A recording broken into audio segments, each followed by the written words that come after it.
સજ્જનો, બહેનો અને વિદ્યાર્થી ભાઈ બહેનો, આપણે જેને વિદ્યા કહીએ છીએ, મારી સમજણ પ્રમાણે એની બે પાંખો છે.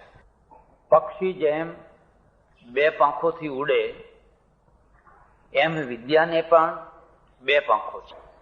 ગુજરાતીમાં એક બહુ સુંદર શબ્દ છે, બહુ પ્રચલિત છે, બહુ પ્રસિદ્ધ છે, કેળવણી. અને કેળવણીને પણ બે પાંખો છે. આ બે પાંખો છે, એકનું નામ છે શિક્ષણ, બીજીનું નામ છે ઘડતર. ઘડાવવું અને શીખવું. ઘડાવવું એ અલગ વસ્તુ છે, શીખવું એ અલગ વસ્તુ છે.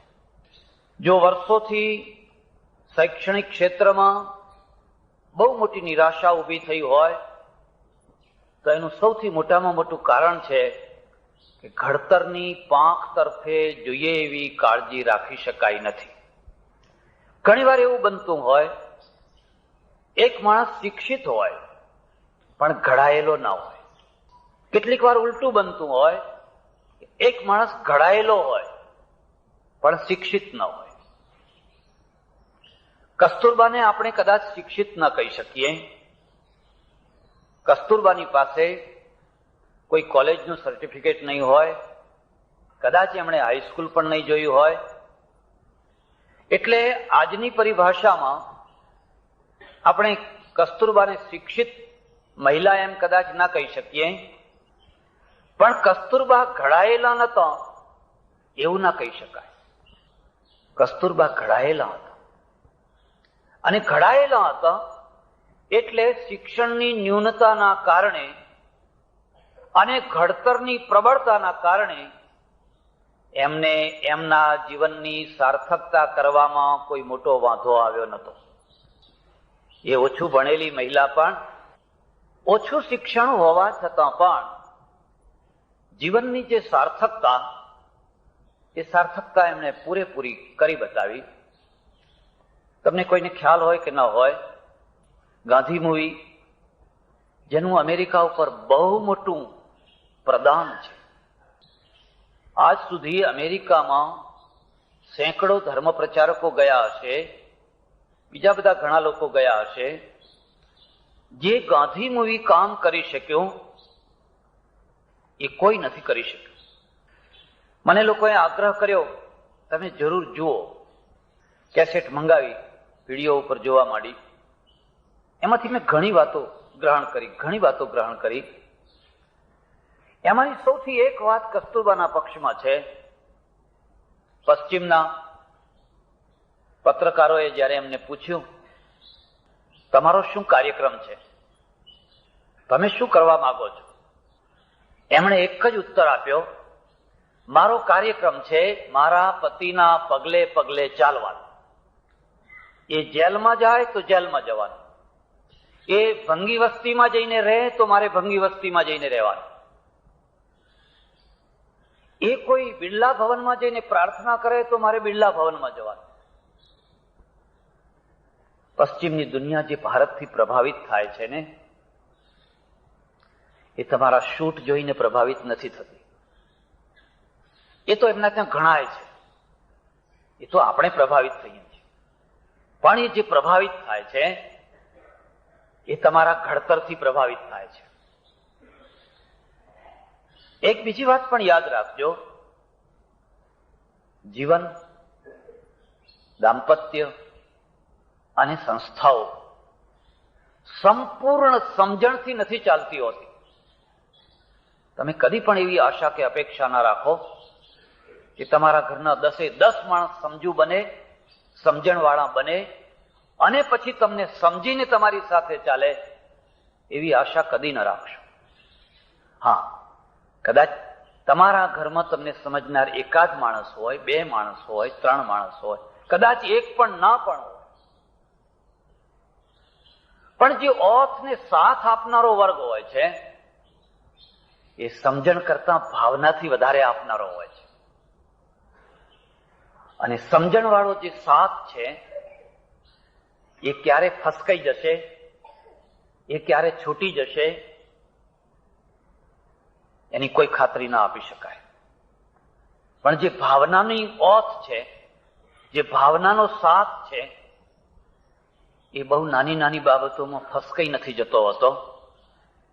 કસ્તુરબાએ ગાંધીજીને જે સાથ આપ્યો એ ગાંધીજીના એક કાર્યક્રમને સમજીને આપ્યો એવું ના કહી શકાય. ગાંધીજીનું બૌદ્ધિક લેવલ અને કસ્તુરબાનું બૌદ્ધિક લેવલ બેમાં અંતર હતું અને શરૂઆતમાં એના ઝઘડાયા હતા. પણ તે છતાંય જો એ બંને સાથે ને સાથે રહી શક્યા હોય તાદાત્મ્ય ભાવથી, તો એનું પરિબળ હતું કસ્તુરબાનું ઘડતર. ખોટું ના લગાડશો, પણ હું તમને એક બીજી વાત હું તમને કહીશ કે તમારું દાંપત્ય જો સફળ હોય તો એમાં તમારો યોગ 25% હશે, 75% તમારી પત્નીનો હશે. 75% તમારી પત્નીનો હશે. એ તમને અનુકૂળ થાય છે, અને અનુકૂળ થવાનું કારણ છે એની ભાવના, એની લાગણી, સમજણ. એટલે હું ઘણી વાર પરદેશમાં જાઉં ત્યારે હું ત્યાંના લોકોને ખાસ કહું છું કે તમારે જો ભૌતિક સુખ ભોગવવું હોય તો ભગવાન પાસે બીજો જન્મ અહીં પશ્ચિમમાં માગજો, પણ તમારે જો દાંપત્ય સુખ ભોગવવું હોય પુરુષ તરીકે તો બીજો જન્મ ભારતમાં માગજો. તો તમે બીજો જન્મ ભારતમાં માગજો. એટલે આ ઘડતર એક પાંખ છે અને શિક્ષણ એક પાંખ છે. આ જે ઘડતર છે એના બે ભેદ છે. એક તો સંસ્કાર. તમે પશ્ચિમમાં જાઓ, માફિયા ટોળીનો સદસ્ય હશે, જે પૈસા લઈને ખૂન કરવાનો ધંધો કરતો હશે, એવો માણસ પણ એની સિગરેટનું ઠૂઠું રસ્તા ઉપર નહીં ફેંકે, ગમે ત્યાં લીંટ નહીં કાઢે, ગમે ત્યાં થૂંકશે નહીં, તમને વિક્ષેપ નહીં કરે, તમને વિઘ્ન થાય એવું નહીં કરે. વિયેના છે, વિયેના, અને વિયેનાની બધી ઘણી વિશેષતાઓ છે. એમાંની એક વિશેષતા એ સંગીત નગરી છે. શાસ્ત્રીય સંગીતકારો ત્યાં ઘણા પેદા થયા. આજે પણ એમના મકાનો સાચવી રાખ્યા છે. ભારતમાં અને પશ્ચિમમાં એક મુદ્દાનો ભેદ છે. પશ્ચિમમાં એક સમગ્રતા છે. ભારતનો માણસ, ભારતની પ્રજા એકાંગી છે. કાં તો એ ત્યાગના છેડે પહોંચશે, કાં તો એ ભોગના છેડે પહોંચશે. એ ગમે તે બાબત એને પકડાવો પણ એને છેડો જ ગમે છે. એ કોઈ પણ બાબત, હિંસાનોય છેડો અને અહિંસાનોય છેડો, એને વચ્ચે નથી ગમતું. એ તરત જ જોતામાં એ છેડે પહોંચી જશે. અને છેડે પહોંચેલો માણસ કદી સમગ્રતાના દર્શન નથી કરી શકતો. અને જ્યાં સમગ્રતાનું ચિંતન નથી હોતું, સમગ્રતાનું દર્શન નથી હોતું, ત્યાં તમે કોઈ કોટી ઉપાયે પણ ખોડીલાપણાને રોકી ન શકો. તમે ખોડીલાપણાને રોકી ન શકો. એટલે વિયેના છે એની એક ખાસિયત છે, સંગીત પણ છે. એવું એક શાસ્ત્રીય સંગીતને ટિકિટો લેવાઈ ગયેલી, હું એ જોવા ગયો. 3,500 માણસો ભેગા થયેલા. બધી એનું વર્ણન, બધી વિવેચના નહીં કરું, પણ એની એક ખાસિયત મેં જોઈ. એ 1.5 કલાકે જયારે ઇન્ટરવલ પડ્યો, એની સાથે જ લોકો બધા ખૂ ખૂ ખૂ ખૂ આમ કરવા માંડ્યા 10 મિનિટ સુધી. મેં મારી બાજુમાં એક ભાઈ બેઠેલા, એને મેં પૂછ્યું કે આ લોકો 1.5 કલાક સુધી કશું ન કર્યું અને હવે એક સાથે આ કેમ કરે, ખૂ કેમ કરવા માંડ્યા છે? મને કે નહીં, જ્યારે તો પેલા સાંભળનારને વિક્ષેપ પડે. એ સાંભળનારને વિક્ષેપ ના પડે એટલે આ બધા 1.5 કલાક સુધી એમના કફને, એમની ખાંસીને, એમના પગ આગા પાછા કરવાને એ બધાને દબાવીને બેઠા. આ સંસ્કાર છે. આમાં કોઈ સજ્જનતા નથી. સજ્જનતા, સૌજન્ય એક અલગ વસ્તુ છે, પણ આ સંસ્કાર છે. આપણને નથી વિક્ષેપ થતો કે નથી વિક્ષેપ કરી રહ્યા એનું ભાન થતું, ખબર જ નથી પડતી. કારણ કે અમે બધા સપ્તાહો કરતા હોઈએ એટલે કેટલીક બહેનો બેઠી બેઠી ઘઉં વીણતી હોય, કોઈ ફૂલ પરોવતી હોય, કોઈ વાતો કરતી હોય. હરિહરિ મહારાજ થવા દો એમ. હરે કઈક તન્મયતા જ નથી. હું કહું કે હું કેવી રીતે થવા દઉં, તમે ના ના, એ તો કે અમે હાથથી કરવા ઘરના કામ, મુખથી બોલવું. અને એના એ પ્રજા પ્રત્યે માન થયું કે આ 1.5 કલાક સુધી પગ આઘો નથી કરતા, હાથ આઘો નથી, આમ તેમ માથું નથી કરતા, જરાય આગા પાછા નથી થતા. એનું એક જ કારણ છે કે મારા પડોશીને મારા કારણે સંગીત રસ લેવામાં વિઘ્ન ના થવું જોઈએ, મારો ધુમાડો એને ના જવો જોઈએ, મારા બૂટનો અવાજ એને ના સંભળાવવો જોઈએ, હું બારણું એવી રીતે બંધ ના કરું ધડામ દઈને બદામ જો એક બોમ્બ ફૂટ્યો છું. અને એ ઘડતર આપણા ત્યાં નથી. એનો અર્થ એવો નથી કે જે ઘોંઘાટ કરે છે, જે બારણું પછાડે છે, બધા ખરાબ માણસો છે, એવો અર્થ નથી. જેમને થૂંકતા નથી આવડતું, જેમને કાગળનો ટુકડો નાખતા નથી આવડતું, એ બધા ખરાબ માણસો છે એવું નથી. એ બધા સારા માણસો છે. પણ સારા માણસો હોવા છતાંય સંસ્કારની દ્રષ્ટિએ ખોડીલા માણસો છે. એમને ખબર જ નથી કે અમે આ કુસંસ્કાર છે અમારો. મેં આગ્રહ કર્યો કે 9:30 ટકોરે કાર્યક્રમ શરૂ થવો જ જોઈએ. આ કોઈ સજ્જનતા નથી, પણ આ સંસ્કાર છે. એક વાર તમે તમારા જીવનમાં દ્રઢ કરી લો, પછી 9:30 ઉપરની 1 મિનિટ તમને 100ની માફક ભોંકાશે. પણ તમને ભોંકાતી નથી, એટલે 9:30ની જગ્યાએ કોઈ મંત્રી 10:30 આવે, કોઈ કથાકાર 12 વાગે આવે, તોય બધા બેઠા છે, શાંતિથી બેઠા. મારા એક ઓળખીતા કથાકાર છે, અમારે બેને એક સાથે પ્રવચન કરવાનું. મેં કહ્યું ચાલો ટાઈમ થઈ ગયો છે, ચાલો આપણે ટાઈમસર પહોંચવું જોઈએ. મને કે ના, લોકોને થોડા તરસાવા જોઈએ એમ કે તો આપણી કદર થાય. આપણે જઈને એમને ઉભા રહીએ તો એ તો જાણે કે આ તો નવરા મહારાજ છે. એવું તરસાવા જોઈએ એટલે કે લોકો આમ ઊંચા નીચા જોઈએ, વારંવાર બારણા સામે જોઈએ, હજુ ના આવ્યા એમ તરસે. અને જયારે બહુ તરસે એટલે 1.5 કલાક પછી મોડે જઈએ, પછી આપણી કદર થાય, પછી આપણી કિંમત થાય. હવે આને તમે સંસ્કાર કહેશો કે કુસંસ્કાર કહેશો? આને તમે ઘડતર કહેશો કે પડતર કહેશો? અને જો માસ્ટર બીબુ જે છે એ જ આ ઘડતર લઈને બેઠો હોય તો એ માસ્ટર બીબામાંથી જે છાપો નીકળવાની છે એ કેવી નીકળવાની છે? અમે માસ્ટર બીબા છીએ, આચાર્યો માસ્ટર બીબા છે, સાહિત્યકારો માસ્ટર બીબા છે, રાજનેતાઓ માસ્ટર બીબા છે. એમને ખબર હોય કે ના ખબર હોય, પણ એમના જાણતા અજાણતા એ લાખો કરોડોને ઘડ્યા કરતા હોય છે. એકવાર મારે આવી જ રીતે એક જગ્યાએ જમવા જવાનું થયેલું. એક બીજા સંત પણ આવવાના. 11 વાગ્યાનો ટાઈમ, બરાબર ટાઈમસર પહોંચી ગયો. 12 વાગ્યા તોય ના આવ્યા. એ માણસે 300-400 માણસની રસોઈ કરેલી, એ ઊંચા નીચો થવા લાગ્યો. મેં કહ્યું ભાઈ હવે શું વિચાર છે? મને કે રાહ જોઈએ. તો પછી એમ કર, એક કામ કર, કીધું હું એ આવે એટલે મને ફરી બોલાવજે, હું જઉં. જે મોડા આવ્યા છે એનો દંડ, વહેલા આવનારને, ટાઈમસર આવનારને એનો દંડ ના મળવો જોઈએ, નહીં તો આ મોટામાં મોટું અનર્થ હશે. મોડા આવનારનું દંડ વહેલા આવનારને, ટાઈમસર આવનારને મળે છે. એટલે હું મારી થેલી લઈને ચાલવા માંડ્યો. ના મહારાજ, ત્યારે એમ કરો તમે જમી લો. એમ જમી લો. જમી લીધું. પછી 3-4 દિવસ પછી ભાઈ આવ્યા. મને કે બાપજી, રાહ જોતા જોતા જોતા જોતા અમે તો થાક્યા, તે સાંજના 7 વાગે પછી આવ્યા.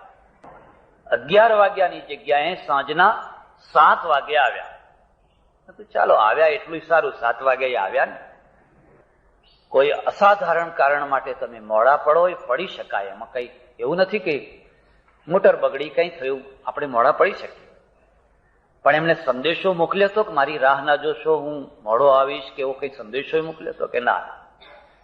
પછી તમે એમને પૂછ્યું ખરું કે તમે મોડા કેમ પડ્યા? તો હા, એમ કે લોકો વચ્ચે પધરામણી કરનારા ભક્તો વધારે નીકળ્યા ને, એટલે પધરામણીમાં ટાઈમ વધારે નીકળી ગયો એટલે મોડા પડ્યા. આમની પધરામણીથી આ દેશ બરબાદ થવાનો છે. આમની પધરામણીથી આ દેશ ઊંચો નથી આવવાનો. કારણ કે જે સમયને ઓળખે છે ને એ પરમેશ્વરને ઓળખે છે. જે સમયને લાત મારે છે ને એ જીવનને લાત મારે છે. પશ્ચિમ એટલા માટે મહાન બન્યું છે કારણ કે સમયને ઓળખે છે. આપણે એટલા માટે પછાત રહ્યા છીએ કારણ કે આપણે સમયની કિંમત નથી કરી શકતા હોતા. એક સભામાં 5000 માણસો ભેગા થયા છે. 1 કલાક એ સભાને મોડી કરવામાં આવે તો 5000 કલાક તમારા બગડ્યા. એક વ્યક્તિનો 1 કલાક, 5000 તમારા કલાક બગડ્યા. અને 5000 કલાકનું જો તમે એની વેલ્યુ સમજતા હો તો 5000 ની વેલ્યુ કેટલી, કિંમત કેટલી. એટલે સમયસર આવવું, સમયસર જવું, એને હું સૌજન્ય નથી માનતો, એને હું સંસ્કાર માનું છું. ત્યાંનો કોઈ ખરાબ માણસ છે એ પણ સમયસર જ કરશે. એ કચરો નાખવાની જગ્યાએ કચરો નાખશે. સંડાસ ગયો હોય તો સંડાસ એકદમ ચોખ્ખું કરીને નીકળશે બહાર, બિલકુલ ફ્લેશ કરીને એકદમ ચોખ્ખું કરીને નીકળશે. ભલે ને પિસ્તોલ લઈને ગુંડાગીરીનું કામ કરતો હોય, પણ એ સંસ્કાર છે. તો ઘડતરનું આ 2 પાસા છે.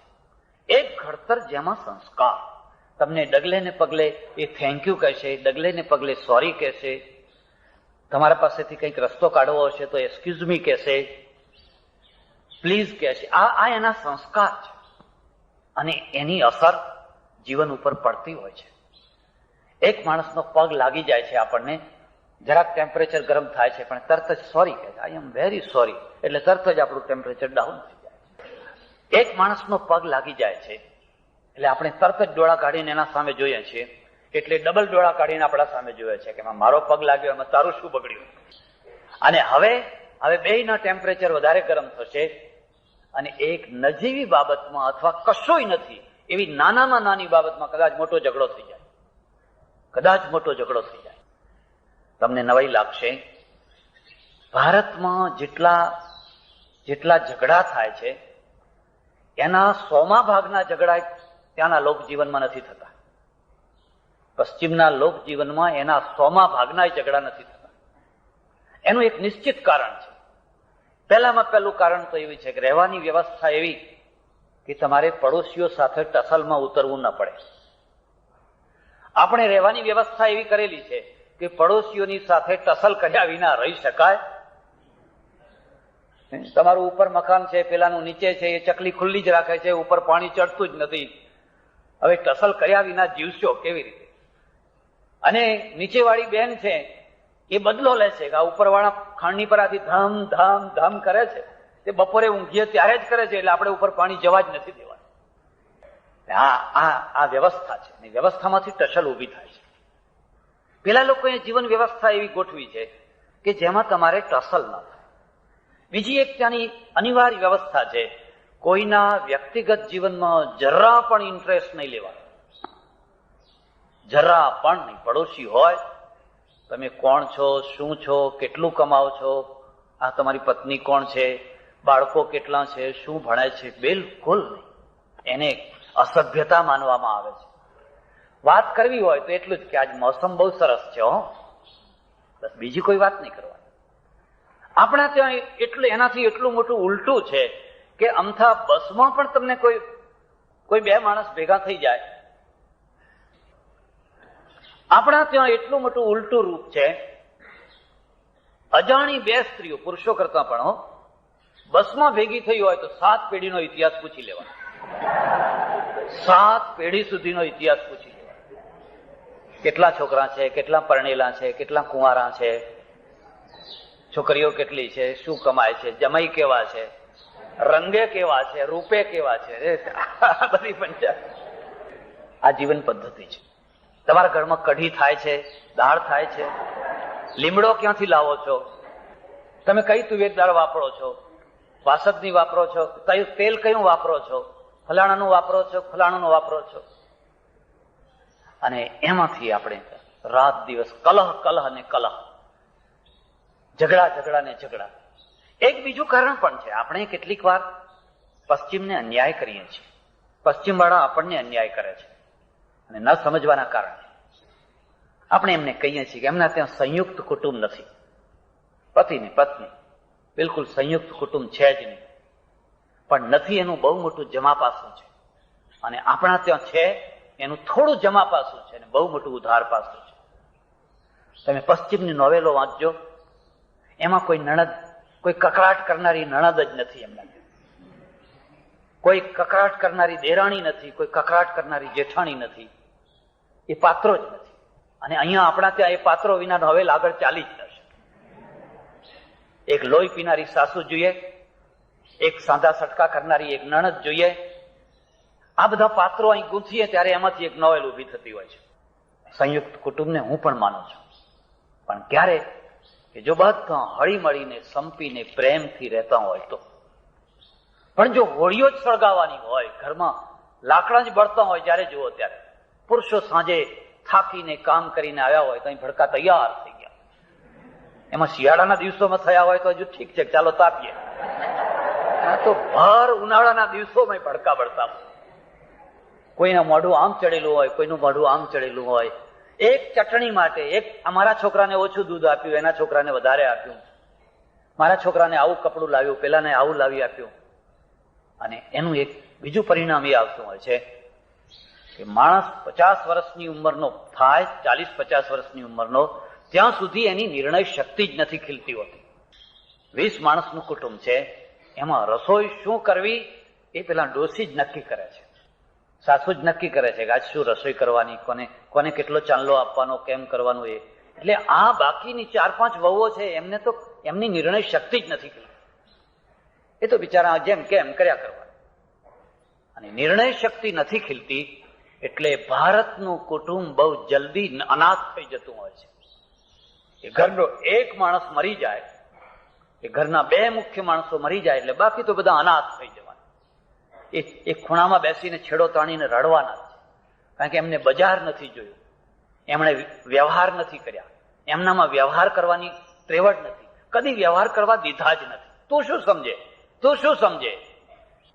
અને એના કારણે પેલા લોકોની નિર્ણય શક્તિ બહુ જલ્દી થાય છે. બહુ નાની ઉંમરથી એને નિર્ણય કરવા પડે છે પોતાના ભવિષ્યના, પોતાના જીવનના. એટલે એ અનાથ નથી થતો, એટલે એ લાચાર નથી થઈ જતો. પણ આ બધી ચર્ચા વિષયાંતર હું નહીં કરું. મારે આ તમને આ કહેવાનું છે કે ઘડતર જે છે એના 2 પાસા છે. એક ઘડતર જેને આપણે સંસ્કાર કહીએ, અને સંસ્કારને હું સદગુણોનું પૂરક માનું છું, પણ સદગુણો નથી માનતો. એક માણસનું ઘર ચોખ્ખું છે, એનું સંડાસ બાથરૂમ વગેરે ચોખ્ખું છે એટલે કઈ સજ્જન થઈ ગયો એવું નહીં માનવાનું. અને કોઈનું એ બધું બરાબર ચોખ્ખું નથી એટલે દુર્જન થઈ ગયો એવું નહીં માનવાનું. પણ આ તો હોવું જ જોઈએ, આટલું આ સંસ્કારો તો હોવા જ જોઈએ.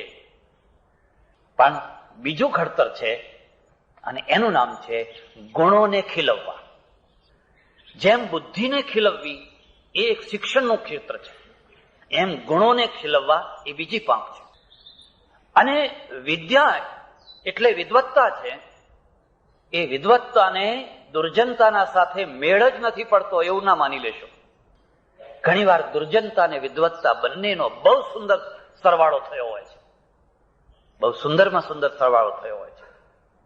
અને દુર્જનતા અને વિદ્વત્તાનો જયારે સરવાળો થયો હોય છે ને, એટલે તો અમારે ત્યાં લખવું પડ્યું છે સાક્ષરાહ વિપરીતાશ્ચ રાક્ષસા ઇતિ સ્મૃતા.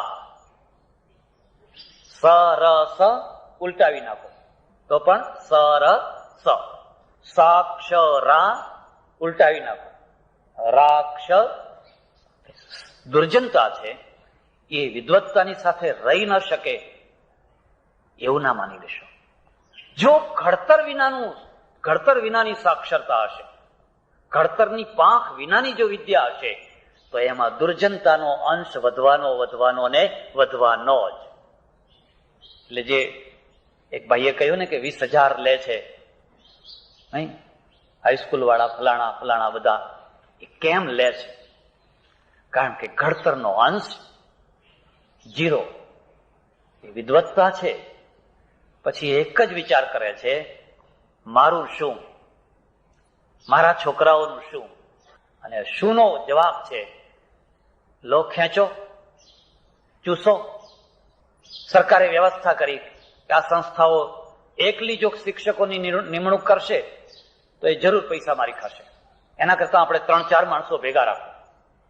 નહીં, 3-4 માણસો હવે સંપ કરી દીધો, થોડા વહેંચી લો આપણે બધા. અને એટલે ભાવ વધી ગયા, કારણ કે પેલા એકને જ લેવાતા એટલે 15-20 હજારમાં પતી જતું હતું. હવે 4ને વેચવા છે, એટલે 10,000 કરે તો 40,000 વેચી શકાય. આપણે બહુ જલ્દી આ બાબતમાં બહુ જલ્દી સરવાળો કરી નાખીએ છીએ, એકતા બહુ જલ્દી કરી નાખીએ છીએ. પેલી જગ્યાએ બહુ જલ્દી નથી થઈ શકતી. એટલે ઘડતરનો એક પક્ષ છે, અને એ પક્ષ છે વ્યક્તિની અંદર પરમેશ્વરે મૂકેલા જે સદગુણો, એ સદગુણોને ખીલવી આપવા. બુદ્ધિને ખીલવવી એ એક પક્ષ, સદગુણોને ખીલવવા એ બીજો પક્ષ. માનો કે તમારામાં નમ્રતા છે, અને નમ્રતાને ખીલવવી એ જીવનનું ઘડતર છે. આખી સંસ્થાના નિયામક ભાઈ શ્રી કુમુદભાઈ, એમને અહીં બેસવાનો અધિકાર છે. કોઈ અહીં બેસે તો કોઈ એમના ઉપર કૃપા નથી કરતો, એ એમનો રાઈટ છે, હક છે. પણ મનુભાઈના પ્રત્યે એમને એટલો આદર ભાવ છે કે મને કહ્યું કે જ્યાં મનુભાઈ બેઠેલા હોય એ સ્ટેજ ઉપર હું સરખા આસને બેસવાનું મને ફાવતું નથી, મને ગમતું નથી. ખુદ મનુભાઈએ આગ્રહ કર્યો, આવો તમે અહીં બેસો, તમે અહીં બેસો. પણ એ ના બેઠા. આ ઘડતરનો પક્ષ છે. અમે તો ઘણીવાર સભામાં જઈએ તો કેટલાક માણસો એવા હોય કે એમને સ્ટેજ ઉપર બેસાડવા નથી પડતા હોતા, એ આવીને બેસી જ જતા હોય છે. એમને બેસાડવા નથી પડતા હોતા, પણ એ પોતે જ આવીને અને બેસી જતા હોય છે. તો એવી જગ્યાએ બેસી જતા હોય છે કે જ્યાં પછી ધીરે ધીરે કહેવું પડતું, જરા ખસજો, જરા ખસજો, જરા ખસજો.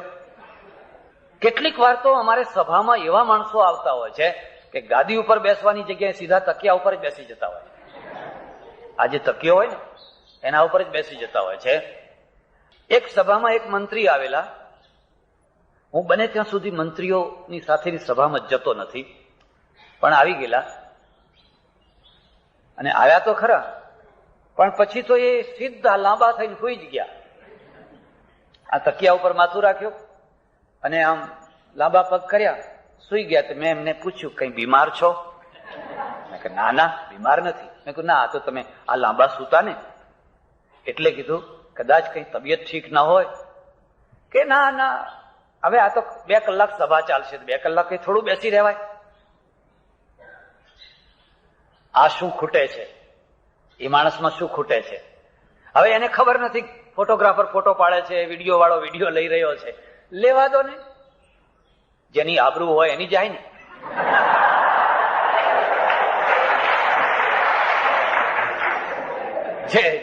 જેને આબરૂ હોય એની જાય ને.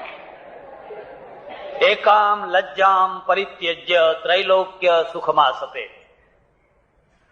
3 લોકનું જો સુખ મેળવવું હોય ને તો એક જ શરત છે કે નિર્લજ્જ થઈ જાઓ.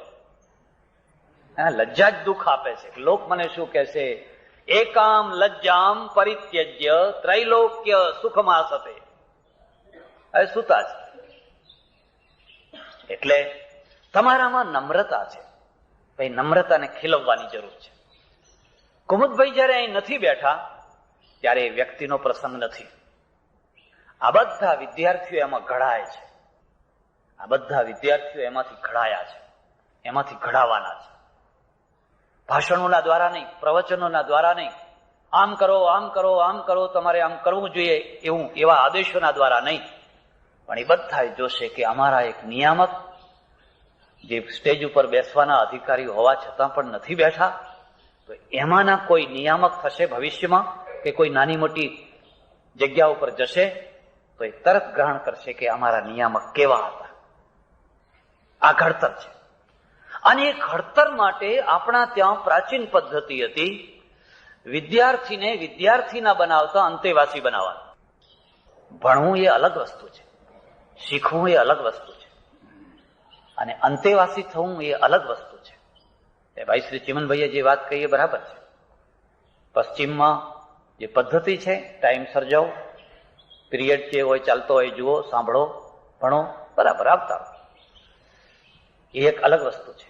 પણ આચાર્યની સમીપમાં રહો. અંતે સમીપે નિકટે વસનમ શીલમ યસ્ય. જે નિકટમાં રહેવાનું જેનું શીલ છે એને અંતેવાસી કહેવાય. એક બીજી વાત પણ યાદ રાખજો, અંતેવાસીઓની નજરે આદર મેળવવો એ બહુ કઠિન કામ છે. તમે એક દિવસ માટે કોઈ જગ્યાએ જઈને આદર મેળવી આવો એ જુદી વસ્તુ છે, પણ નજીકના માણસો પાસે, સમીપના માણસો પાસે આદર મેળવવો બહુ અઘરું કામ છે. કારણ કે નજીકના માણસો જલ્દી સદગુણો નથી જોઈ શકતા, એ દુર્ગુણો બહુ જલ્દી જોતા હોય છે. તમારા છિદ્રો એ બહુ જોતા હોય છે જલ્દી. એટલા માટે અમારે ત્યાં સંસ્કૃતમાં જે છાત્ર શબ્દ છે ને, એ છાત્ર શબ્દની વ્યાખ્યા જ આવી કરેલી છે. છત્રમ, છિદ્રમ. જે ગુરુના, આચાર્યના છિદ્રને ઢાંકે એનું નામ છાત્ર. નોટ કરજો, જેની પાસે તમે રહો છો. અને એટલે પેલો આચાર્ય છે ને, એ પણ એટલો જ મહાન છે. એ અંતેવાસીને જયારે 12-14 વર્ષે વિદાય કરે છે, ત્યારે એને કહે છે, યાન્યસ્માકમ સુચરિતાની તાન્યેવ ત્વયોપાસ્યાની નો ઇતરાણી. 12 વર્ષ સુધી, 14 વર્ષ સુધી તું અમારી સમીપમાં રહ્યો. જમતી વખતે, બેસતી વખતે, ઉઠતી વખતે તે અમારી નાની નાની ક્રિયાઓ જોઈ. એ બધી ક્રિયાઓમાં જે કંઈ સારી ક્રિયાઓ હોય, યાન્યસ્માકમ સુચરિતાની તાન્યેવ ત્વયોપાસ્યાની, એની જ ઉપાસના તું કરજે, એનું જ અનુકરણ તું કરજે. નો ઇતરાણી. અમે માણસો છીએ, અને માણસના સાથે એની દુર્બળતા રહેવાની. એ બ્રહ્મા થઈ જાય કે કોઈ પણ થઈ જાય, એની દુર્બળતા રહેવાની. તો એ દુર્બળતાઓને ગ્રહણ કરીને ના જઈશ. તમે ઈચ્છો કે ના ઈચ્છો, તમારી સાથે 10 વિદ્યાર્થીઓ છે. એ 10 વિદ્યાર્થીઓની અંદર એક વિદ્યાર્થી એવો છે કે જે તમને પૂરું માન નથી આપતો, તમારી ઉપેક્ષા કરે છે, આમ નજર કરીને જુએ છે, પૂરું ભણતો નથી, જોઈએ એવી હાજરી નથી આપતો, એની લાગણી જ નથી તમારા પ્રત્યે, તોય પણ તમે આચાર્ય છો. એક એવો વિદ્યાર્થી છે જે તમારા માટે ખડા પગે ઉભો હોય છે, તમારી આવશ્યકતાઓ પૂરી કરવા માટે. આમ નજર કરી, ગુરુજીને પાણી જોઈએ છે, તરત પાણી લઈ આવે છે. ફલાણું જોઈએ છે, ફલાણું જોઈએ છે, ફલાણું જોઈએ છે. રાત્રે થાકીને આવ્યા હશે, શું થયું હશે, એ તમારી ચિંતા કરે છે. તો તમારા માટે આ 10ને એક સમાન રાખવા બહુ કઠિન છે. પેલાના ઉપર તમને થોડો ભાવ થવાનો. કારણ કે લાગણી છે ને, એ ઉભયસ્પૃક હોય છે, અને અલાગણી પણ ઉભયસ્પૃક હોય છે. પેલાને લાગણી જ નથી, એટલે તમારી કુંઠા વધવાની એના પ્રત્યે. અને અત્યંત લાગણી છે, એના માટે તમને લાગણી થવાની જ છે. અને એના ઉપર લાગણી થશે એટલે પેલાની કુંઠા વધવાની છે. એને જ આપો, એને જ બોલાવો, અમે તો જાણે છીએ જ નહીં, એમ ને. આ તો રહેવાનું જ. એને આથી ઊંચી કક્ષાએ પહોંચવું એ બધાના હાથની વસ્તુ નથી. એટલે પેલો આચાર્ય કહે છે, નો ઇતરાણી. અમારા જે શિથિલ કર્મો હોય એને તું આચરણ ના કરીશ. કોઈ ગુરુને બીડી પીવાની ટેવ હોય, બીજું કોઈ હોય નહીં, હોવી ના જોઈએ. કોઈ તમાકુ ખાતા હોય, કોઈને બીજી ટેવ હોય. હવે એની વ્યક્તિગત દુર્બળતા છે. હું તમને એક ખાસ ભલામણ કરું છું કે આવી દુર્બળતા કોઈની પાસે હોય તો એટલી એકાદ દુર્બળતાના કારણે એના પ્રત્યે ઘૃણા ના કરશો. તમે સ્વામી આનંદની એક ચોપડી વાંચજો, ધરતીની આરતી સંગ્રહ છે. એ પુસ્તક વાંચજો તમે. એ સંગીત શીખવા માટે એક બહુ મોટા સંગીતના ઉસ્તાદ પાસે જાય છે. અને સંગીતનો ઉસ્તાદ કઈ સંગીત તો એના રોમમાં સંગીત છે. પણ ઘૃણા થાય એવા ઘણા કારણો છે, નફરત થાય એવા ઘણા કારણો છે. અને ઘણા કારણો હોવા છતાં પણ એમની પાસે રહીને એ ભણ્યા. કારણ કે તમે સંગીત શીખવા ગયા છો, તમે આચરણ શીખવા એની પાસે નથી ગયા. અને આચરણ પણ હોવા જોઈએ એવો આગ્રહ ના રાખશો, કારણ કે એની મર્યાદા છે. ઘણા વર્ષો પહેલા એક મંદિરનું ઉદ્ઘાટન થાય અને મને લઈ ગયેલા. એક જ માણસે મોટું ભવ્ય મંદિર બંધાવેલું. તો જે સ્ટેટના નવાબે આવેલા, ખંભાત સ્ટેટ રિટાયર, એટલે હવે તો નવાબ નહીં રહેલા, પણ એ પણ આવેલા. બહુ સારો માણસ, મુસલમાન પણ, પ્રજામાં પ્રેમી, અને મંદિરના ઉદ્ઘાટનમાં આવેલા, સાથે જ બેઠેલા. તો મંદિરમાંથી મૂર્તિ પૂજા. એક શરણાઈ વગાડે એક માણસ, કાળો મેસ જેવો, જોવો ના ગમે એવો, પણ શરણાઈ વગાડે, અને એટલી સુંદર શરણાઈ વગાડે, મારું ધ્યાન ત્યાં ને ત્યાં તરબોળ આમ તન્મય કરી દીધું. કાર્યક્રમની શરૂઆતમાં એને બોલાવેલો. પછી જે શેઠ હતા ને એ શેઠને મેં બોલાવ્યા, હીરાના મોટા વેપારી. મેં કહ્યું, પેલો જે શરણાઈ વગાડે છે ને એને મારે 101 રૂપિયા ઇનામમાં આપવા છે મારા તરફથી. મને કે જોજો આપતા નહીં હો, એ તો બધું એનું નક્કી કરી નાખેલું છે. મેં કહ્યું કેમ? ના કે એ તો એનો ચાર્જ બધો નક્કી કરી નાખેલો છે. શું નક્કી કર્યો છે? મને કે આમ તો 5 રૂપિયામાં વગાડે, પણ અમે 11 આપવાના છીએ. ગામનો માણસ છે, કોઈ પેલા રાવડિયા કેવા હોય. મેં કહ્યું તમે ભલે તમારા 11 આપજો, પણ મારે તો મારા તરફથી 101 આપવા છે. અને મારી તમને એક ખાસ ભલામણ છે, કોઈ કલાકાર હોય, કોઈ સંગીતકાર હોય, કદી પણ એની કદર કર્યા વિના ના રહેશો. જીવનમાં લુખ્ખાપણું આવી જશે. સમય ઉપર એની કદર કરવી જ જોઈએ. આ લોકો તો લાગણીથી જીવતા હોય છે, એ બુદ્ધિથી નથી જીવતા હોતા. સાયકલ જયારે મળ્યો ત્યારે એને બાળવાના લાકડા નતા, ઉઘરાણું કરવું પડ્યું. બાકી એને ધાર્યું હોત તો લાખો રૂપિયા ભેગા કરી શક્યો. એ વિદ્યા આવી 4 ને વિદ્યા આવી 5 ને વિદ્યા આવી 8 ને એ ગણતરી કરનારા માણસો નથી હોતા. એ તો લાગણીશીલ માણસો હોય છે. મને કે જોજો આપશો નહીં હો, એ તો દારૂડિયો છે, દારૂ પી લેશે એમ કે. મેં કહ્યું પીવા દો. કોઈ સાધુ પાસે આવી અપેક્ષા રાખે? મેં કહ્યું એ દારૂ પીતો હોય તો દારૂ પીવા દો, પણ મારે 101 આપવા છે. હું કોઈ સદાચારી માણસને 101 નથી આપતો. કોઈ સંત પરમહંસ, કોઈ એવા માણસને 101 નથી આપતો. હું તો એના સંગીતને આપું છું. હું તો માત્ર એના સંગીતની કદર કરું છું. એ એનું વ્યક્તિગત જીવન છે કે એ દારૂ પીવે છે, તમાકુ ખાય છે, બીડી પીવે છે, એ મારે જોવાનું નથી. પણ એની જે કલા છે ને, તમને ખબર છે કે તાજમહાલ જેને બનાવ્યો હશે, વસ્તુપાળ તેજપાળના જે દેરા છે, દેલવાડાના એ દેરા જેને ઝુમ્મરો કોતર્યા હશે, એ કોતરનારા માણસો કેવા હતા એ તમને ખબર છે? તમારા હાથ ઉપર બાંધેલું રાડોનું ઘડિયાળ છે, એ ઘડિયાળ બનાવનાર, એની ડિઝાઇન બનાવનાર એ માણસ કેવો હતો એની તમને ખબર છે? તમે રાડોની કિંમત આપો છો કે માણસની કિંમત આપો છો? મારે તો પહેલી તપાસ કરવી છે કે રાડોનો બનાવનાર માણસ ડુંગળી ખાતો હતો કે નહીં, એ લસણ ખાતો હતો કે નહીં. તો સૂંઘી જુઓ રાડોને, જુઓ વાસ આવે છે એમાં, તો સૂંઘી જુઓ એને. પછી અરે તમે એની કૃતિની કિંમત આપો છો, એની કલાની કિંમત આપો છો. એટલે આ બીજી વાત યાદ રાખજો, ઘડતરનું એક પાસું છે કે તમે તમારા સદગુણો એટલે નમ્રતા, ઉદારતા, અને ઉદારતામાં સૌથી મોટામાં મોટી ઉદારતા ધાર્મિક ઉદારતા, વૈચારિક ઉદારતા. પૈસાની ઉદારતા તો બહુ સામાન્ય વાત છે, જોકે એ ઘણામાં નથી હોતી. પણ તમારી ધાર્મિક ઉદારતા, તમે તમારી ધાર્મિક ઉદારતાના કારણે બીજા ધર્મોના સાથે બીજા ધર્મોને કેટલું માન આપી શકો છો. મારે ત્યાં એક સજ્જન આવે છે, ગુજરી ગયા, જૈન છે, અમારી બાજુમાં જ અગાસ આશ્રમ છે, એના અનુયાયી છે.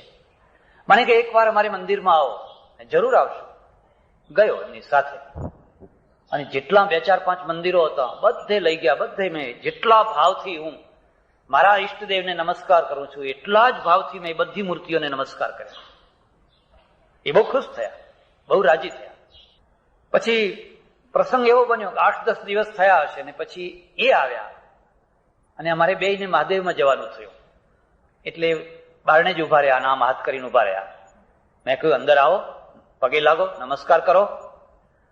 મને કે ન કરવા જેવા દેવને નમસ્કાર કરીએ તો મરતી વખતે આવડા જીવડા પડે. મરતી વખતે આવડા જીવડા. મને એના પ્રત્યે કોઈ ઘૃણા નથી, આજે પણ ઘૃણા નથી. કારણ કે એ નથી બોલતો, એનો ઘડવૈયો બોલે છે. એ તો બિચારું બીબુ છે, માસ્ટર બીબાએ આ એને ઘડતર આવું કર્યું. કોઈ મારા જેવો સાધુ હશે, અને મારા જેવા સાધુએ કુટી ને આ બધી વાતો એના મગજમાં ભરી હશે, ને ભરી હશે એટલે હવે આવું બોલે છે. એક ઘડવૈયો ગાંધી થયો. એની પ્રાર્થના હોય ત્યારે અબ્દુલ ગફ્ફાર ખાન બેઠા હોય, આ બાજુ તૈયબજી બેઠા હોય, 2 પારસી બેઠા હોય, 2 જૈન બેઠા હોય, શીખો બેઠા હોય. એમાં ઉપનિષદના મંત્રો હોય, જપજી સાહેબની સાખીઓ હોય, કુરાનની આયાતો હોય, જંગાવસ્થામાંથી કોઈ એક બે વસ્તુઓ લીધી હોય, બધા એક સાથે બોલે છે. આ પણ એક ઘડતર છે. આ ઘડવૈયામાં, આ ઘડતરમાંથી ઘડાયેલો માણસ કદી એમ કહેશે કે ન કરવા જેવા દેવના દર્શન કરીએ તો મરતી વખતે આવડા આવડા જીવડા પડે એવું કદી બોલશે ખરો? કારણ કે આનું માસ્ટર બીબું જુદું છે, પેલાનું માસ્ટર બીબું જુદું છે. અને બેયના એટલે હું તમને એક ખાસ ભલામણ કરું છું, બીબા નથી સુધારવા, માસ્ટર બીબા સુધારવા છે. અને માસ્ટર બીબા સુધારવા એ બહુ અઘરું કામ છે, બહુ કઠિન કામ છે. એટલે માણસની અંદર પડેલા જે સદગુણો છે એ સદગુણોને વિકસાવવા, એ વિકસાવવાનું કામ કેટલીક વાર શાળામાં થઈ શકે, પ્રોફેસરોના દ્વારા થઈ શકે, કેટલીક વાર અભણ માતાના દ્વારા પણ થઈ શકે, ગામડામાં થઈ શકે, રામજી મંદિરમાં થઈ શકે. એ ગુણોને વિકસાવવાનું કામ. હું તમને એક વાત કહીશ, અને વાત જરા મુદ્દાની છે એટલા માટે. ભાવનગર સ્ટેટ મારા કરતા તમે વધારે જાણતા હશો. જોગીદાસ ખુમાણ બારવટીયો થયો ભાયાત, દરબારના ભાયાત. અને બારવટિયા કોણ થાય છે? ડાકુ જુદી વસ્તુ છે, ચોર જુદી વસ્તુ છે, ગુંડાગીરી કરવી એ જુદી વસ્તુ છે, અને બારવટિયા થવું એ જુદી વસ્તુ છે. પ્રજાના બે રૂપ છે, એક નમાલી પ્રજા અને એક કાંટાવાળી પ્રજા. નમાલી પ્રજાનો અર્થ છે એના ઉપર અન્યાય કરો, માછલા ધોવો, અત્યાચાર કરો, એ સહન કર્યા જ કરશે. તમે ગમે એટલા જુલમ એના ઉપર કરો ને, એ સહન કર્યા જ કરશે. અને હંમેશા અત્યાચારનો આધાર સામા પક્ષે નમાલાપણું હોય છે. જો સામો પક્ષ નમાલો ન હોય તો બીજી તરફ અત્યાચારની એક સીમા બંધ થઈ જાય. પણ સામો પક્ષ જયારે અસીમિત નમાલાપણા વાળો હોય ને, એટલે આ તરફ અસીમિત અત્યાચાર કરનારો વર્ગ ઉભો થશે. આ બેયનો મેળ છે. એટલે એક પ્રજા તો એવી હોય કે નમાલી, સહન કર્યા જ કરે, કર્યા જ કરે. તરફ જ્યાં શાસક વર્ગ જવાબદાર હતો, ત્યાં બીજી તરફ અમે પણ એટલા જ જવાબદાર હતા. કેમ મુઠ્ઠીભર લોકોએ કેમ રાજ કર્યું આ દેશ ઉપર? તરફ જ્યાં શાસક વર્ગ જવાબદાર હતો, ત્યાં બીજી તરફ અમે પણ એટલા જ જવાબદાર હતા. કેમ મુઠ્ઠીભર લોકોએ કેમ રાજ કર્યું આ દેશ ઉપર? અને હું તો તમને કહું છું કે ભારતમાં લગભગ હંમેશા માટે અલ્પસંખ્યકોએ રાજ્ય કર્યું છે. ઇતિહાસ જોશો તો તમને ખ્યાલ આવશે. અલ્પસંખ્યકોએ રાજ્ય કર્યું છે, બહુસંખ્યકોએ ટેક્સ ભર્યો છે. શકો કેટલા હતા? શકો કેટલી સંખ્યામાં આવ્યા હતા? હુણો કેટલા હતા? સિથિયનો કેટલા હતા? મુસ્લિમો આવ્યા 11મી 12મી શતાબ્દીથી રાજ શરૂ થયું. મુસ્લિમોની સંખ્યા કેટલી હતી? 12મી શતાબ્દીમાં તો આખા દેશમાં થઈને કદાચ 0.5% નહીં હોય, કદાચ 1% પણ ના હોય. મોગલો આવ્યા, અંગ્રેજો કેટલા ટકા હતા? અંગ્રેજોની ટકાવારી કેટલી હતી? ગુજરાત ઉપર મરાઠાઓએ રાજ કર્યું તો મરાઠા કેટલા ટકા હતા ગુજરાતની દ્રષ્ટિએ? તમે જોજો, ઇતિહાસ જોજો. બહુસંખ્યક પ્રજા છે એ ટેક્સ ભરનારી, અલ્પસંખ્યક પ્રજા છે એ રાજ્ય કરનારી. એટલું નહીં, પણ ઈચ્છાપૂર્વકનું રાજ્ય કરનારી. એ ધારે તો તમારા મંદિરો તોડી શકે, ધારે તો તમારી સ્ત્રીઓને ઉપાડી લઈ જઈ શકે, એ જે ધારે એ કરી શકે એ રીતનું રાજ્ય કરે. એનું કારણ શું છે? પ્રજાના ઘડતરમાં અમે પણ કારણ છીએ.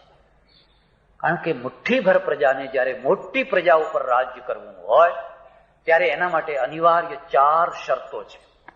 એક, પ્રજા શારીરિક રીતે દુર્બળ હોવી જોઈએ. પ્રજા જો શારીરિક રીતે બળવાન થશે તો સામી થશે, તો પહોંચી નહીં વળાય. પ્રજાને શારીરિક રીતે દુર્બળ બનાવવી જોઈએ. એ કામ અમે કર્યું કે ના કર્યું? તમારાથી ડુંગળી ના ખવાય, તમારાથી લસણ ના ખવાય, તમારાથી બટાકા ના ખવાય, તમારાથી ફલાણું ના ખવાય, તમારાથી ફલાણું ના ખવાય. ના ખાવાનું જે લાંબુ લિસ્ટ અમે બનાવ્યું છે, દુનિયાના કોઈ ધર્મગુરુએ એટલું લિસ્ટ નથી બનાવ્યું જે ન ખાવાનું લિસ્ટ બનાવ્યું છે. હવે તારે આ ખાશે શું? તમે ડુંગળી નથી ખાવા દેતા, લસણ નથી ખાવા દેતા, બટાકા નથી ખાવા દેતા, શક્કરિયા નથી ખાવા દેતા, તો આ પ્રજા ખાશે તો શું ખાશે? પછી અમે ધીરે ધીરે 2 કાનમાં વારાફરતી કહી દીધું. એક કાનમાં કીધું લાંચ ખાજો, બીજા કાનમાં કહ્યું વ્યાજ ખાજો.